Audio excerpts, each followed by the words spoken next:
pseudociência, charlatanismo, fraude, coisa de gente mentalmente perturbada, costumam ser termos frequentemente utilizados por céticos e estudiosos interessados em revelar a verdade por trás dos fenômenos paranormais.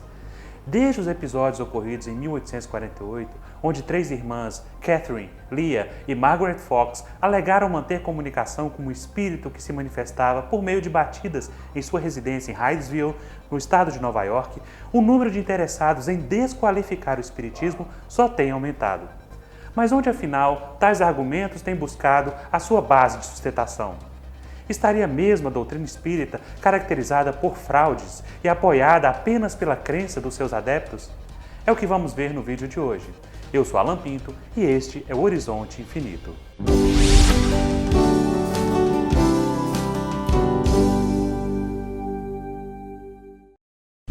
Costumamos chamar de sobrenatural tudo aquilo que é contrário às leis da natureza. No esforço de compreender tais fenômenos, muitos acabam se valendo de explicações rasas, pairando apenas na superfície, sem buscar capturar a essência ou o fim prático de tais manifestações. Allan Kardec, ao longo de sua obra, dedicou especial atenção às fraudes nas manifestações dos espíritos, chegando a afirmar que quem estudou e conhece as condições normais em que elas se dão, distingue facilmente a imitação da realidade. Além disso, aquela nunca pode ser completa e só ilude o ignorante, incapaz de distinguir as diferenciações características do fenômeno verdadeiro. Para Kardec, de sobrenaturais, tais fenômenos só teriam a aparência, não sendo mais sobrenaturais do que todos os fenômenos cuja explicação a ciência hoje dá e que pareceram maravilhosos noutra época. Mas não é o que pensa a maioria dos que se propõem a desempenhar o papel de paladinos da verdade, como é o caso de Harry Houdini. O grande Houdini, como era conhecido, foi um dos maiores escapistas e ilusionistas do século XX, tendo sua fama resistido ao tempo, chegando até os dias atuais. O que muitos desconhecem é que Houdini dedicou uma considerável parte de sua vida a revelar os truques e fraudes de charlatães que usavam a boa-fé das pessoas para tirar proveito delas. Os jornais da época lhe deram o título de debunker, algo como desmascarador. A razão pela qual Houdini combateu tão insistentemente essa prática é que ele próprio acabou sendo vítima de um desses falsos médios que tentaram tirar dinheiro dele explorando seu sofrimento. Após a morte de sua mãe, Houdini caiu em profunda depressão. Sua dor era tão grande que ele era constantemente visto no cemitério onde ela havia sido enterrada, chorando e conversando com a mãe. Aconselhado por amigos, Houdini tentou buscar consolo em sessões espíritas com médios que alegavam possuir poderes para manter contato com os espíritos do além, tornando a mediunidade um lucrativo negócio. Embora continuasse a trabalhar em seus espetáculos, Houdini usava seu tempo livre para perseguir os abutres que atacavam os ingênuos. Por vezes, ele comparecia às sessões espíritas usando disfarces e acompanhado por policiais à paisana para observar os médiuns em ação. Quando ele detectava um truque, imediatamente se revelava sua identidade com as palavras "Eu sou Houdini e você é uma fraude". Após desmascarar o farsante frente ao público, os policiais o prendiam por estelionato. Em julho de 1923, Houdini viajou até Boston para participar de uma sessão com a famosa média americana Mina Crandall. Houdini assistiu atentamente a toda a sessão, onde o sino tocou sem ninguém o manipular, um vaso voou pela sala, espatifando na parede, e uma voz misteriosa e de origem desconhecida chamava o seu nome. Quando terminou, agradeceu educadamente e saiu sem dizer uma só palavra. No dia seguinte, em uma entrevista coletiva, ele revelou que havia visto uma total fraude. Anunciou a plenos pulmões diante da plateia de jornalistas e curiosos.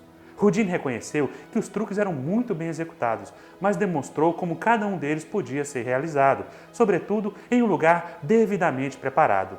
Em outra oportunidade, Houdini convidou Mina Crandall para que repetisse sua apresentação num ambiente e com objetos escolhidos por ele. Crandall não conseguiu o mesmo êxito anterior, atribuindo seu fracasso à falta de fé de Houdini, que estaria bloqueando o mundo espiritual.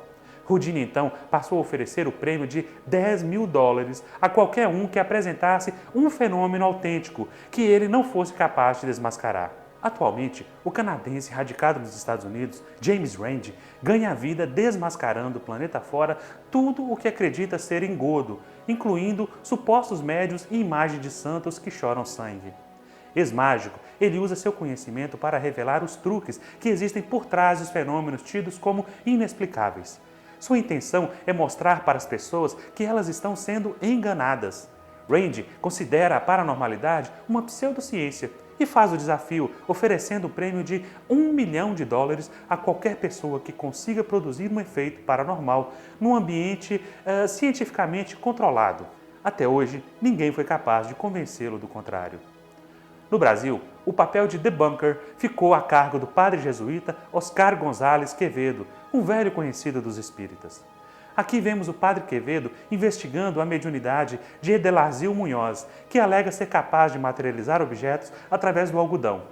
O padre investiga minuciosamente os ambientes e os materiais empregados pela médium, acompanhando de perto todo o processo. Após 2 horas de tentativas frustradas, a médium se desespera e pede ao padre Quevedo que ore com ela, pois havia na sala muitas influências negativas que cortavam a corrente e que impediam a concentração dela. Coincidentemente, a mesma desculpa utilizada por Mina Crandall, lembra-se? Acalmados os ânimos, Dona Edelazio consegue fazer a materialização de uma rosa de plástico, um pedaço de vela e um osso. O padre Quevedo então pede a ela para que tente fazer outra materialização, agora com objetos maiores. A médium disse que não poderia determinar o tamanho dos objetos, pois isso não dependeria dela. Vamos à explicação do padre Quevedo. O truque aconteceu no momento em que eu avisei os senhores que eu estava lá e ela ficou aqui de joelhos, tampada pelo algodão, e primeiro levantava as 2 mãos, isso que se chama em mágica misdirection, mas depois era só a mão direita e a esquerda estava oculta, e um movimento mínimo, é só colocar. Depois fingiu, Senhor Jesus, tem que materializar alguma coisa, e bateu nos algodões, aí poderia ter colocado. Impressionante, não? Mas afinal, estariam todos os fenômenos mediúnicos no espiritismo reduzidos a fraudes? E quanto aos médiuns? Seriam todos meros charlatães? Para responder a essas perguntas, é preciso antes separar as manifestações dos espíritos em 2 categorias, a das manifestações físicas e a das manifestações inteligentes. As manifestações físicas são aquelas que impressionam os nossos sentidos, como a visão, a audição, o olfato e até mesmo o tato. Já as manifestações inteligentes se caracterizam por ser um ato livre e voluntário, exprimindo uma intenção ou respondendo a um pensamento. Nos 2 casos, tanto de Houdini quanto do padre Quevedo, as manifestações eram todas de natureza física, sendo muito mais fáceis de ser imitadas. As pessoas mais facilmente enganáveis são as que não pertencem ao ofício. O mesmo se dá com o espiritismo. Como em qualquer área, quem verdadeiramente estuda e conhece o espiritismo dificilmente cairá nesse tipo de armadilha. Do mesmo modo que alguém que se faz passar por um médico não consegue resistir a 5 minutos de conversa com um especialista. Mas então, por que tantos ainda se deixam levar por esse tipo de fraude?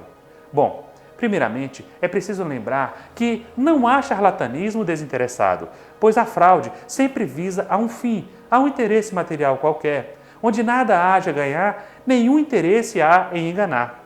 Mas essa regra não se aplica a todos os casos. Há ainda aqueles que, mesmo não recebendo nada de material, enganam e fraudam os fenômenos mediúnicos em busca de prestígio e reconhecimento, dando vazão aos sentimentos inferiores de orgulho e de vaidade, que, segundo Kardec, constituem um dos maiores obstáculos da mediunidade. No entanto, sempre é bom lembrar que o fato de existirem vinhos falsificados não invalida de forma alguma os vinhos autênticos.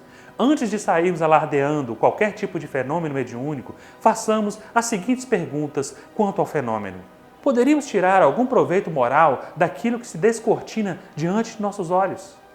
Esse fenômeno teria um fim sério? Seria este médium ou suposto espírito comunicante realmente confiável? Se você respondeu não a qualquer uma dessas perguntas, então desconsidere o acontecido e permaneça em paz com sua consciência, pois é melhor repelir 10 verdades do que admitir uma única falsidade.